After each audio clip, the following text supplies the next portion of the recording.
One of the most based 24-hour periods in American history this week, with the Supreme Court affirming that America is a concealed carry zone and that you have a right to protect your life, and then striking down Roe v. Wade the next day, saying that you have a right to be born. And so God bless the Supreme Court. How did this happen? They were 6-3, which is a pretty dominant decision for the Second Amendment concealed carry case against New York. And it was 5-4. John Roberts, of course, siding with the liberals, as he always does, because John Roberts is a gigantic wet cuck.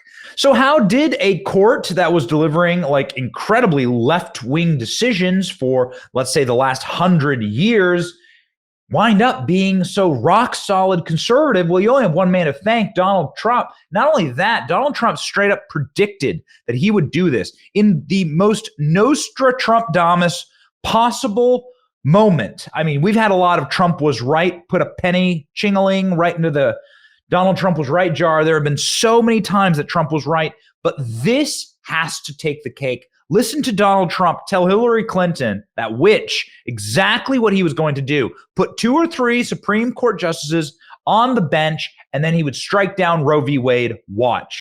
Do you want to see the court overturn? You just said you want to see the court protect the Second Amendment. Do you want to see the court overturn Roe v. Wade? Well, if we put another 2 or perhaps 3 justices on, that's really what's going to be, will happen. And that'll happen automatically, in my opinion, because I am putting pro-life justices on the court. I will say this, it will go back to the states, and the states will then make a determination. Donald has said he's in favor of defunding Planned Parenthood. He even supported shutting the government down to defund Planned Parenthood. I will defend Planned Parenthood.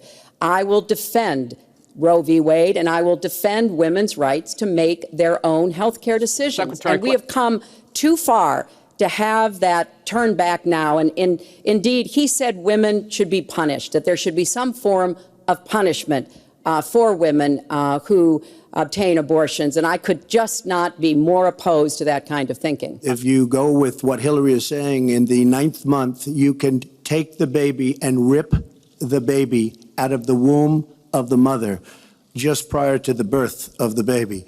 Now, you can say that that's okay, and Hillary can say that that's okay, but it's not okay with me. Because based on what she's saying and based on where she's going and where she's been, you can take the baby and rip the baby out of the womb in the 9th month on the final day. And that's not acceptable. Well, that is not what happens in these cases. And using that kind of scare rhetoric is just terribly unfortunate. You should meet with some of the women that I've met with, women I've known over the course of my life. This is one of the worst possible choices that any woman and her family has to make. And I do not believe the government should be making it. And I can tell you the government has no business in the decisions that women make with their families in accordance with their faith, with medical advice. And I will stand up for that right. Nobody has business doing what I just said, doing that as late as 1 or 2 or 3 or 4 days prior to birth. Nobody has that. All right. I got chills watching that one because Hillary Clinton is so creepy and bad at this. She's so cringe. I haven't watched those like old debate clips from 2016 in a long time.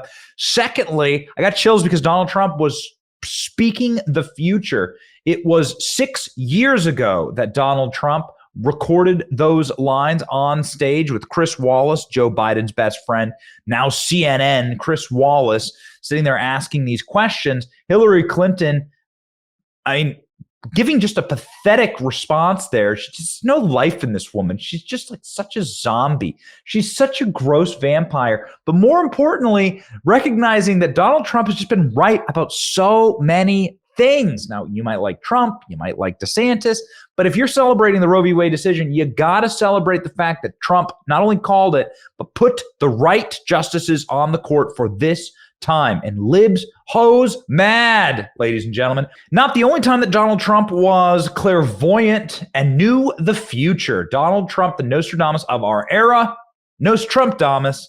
Donald Trump predicting exactly what Joe Biden would do to your gas prices.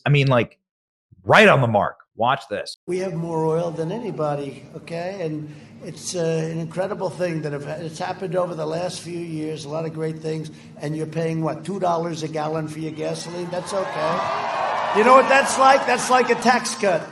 That's bigger than a tax cut.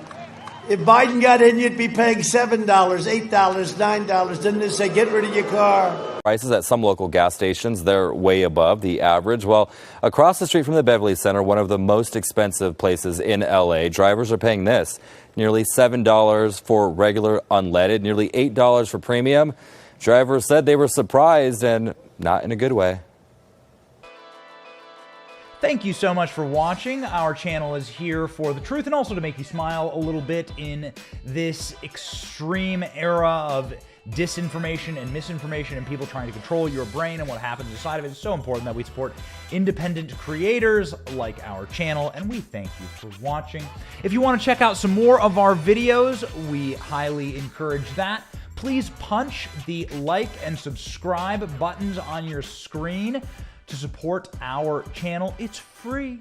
And ladies and gentlemen, please make sure that you are following along with independent creators who want to keep this place free. God bless you.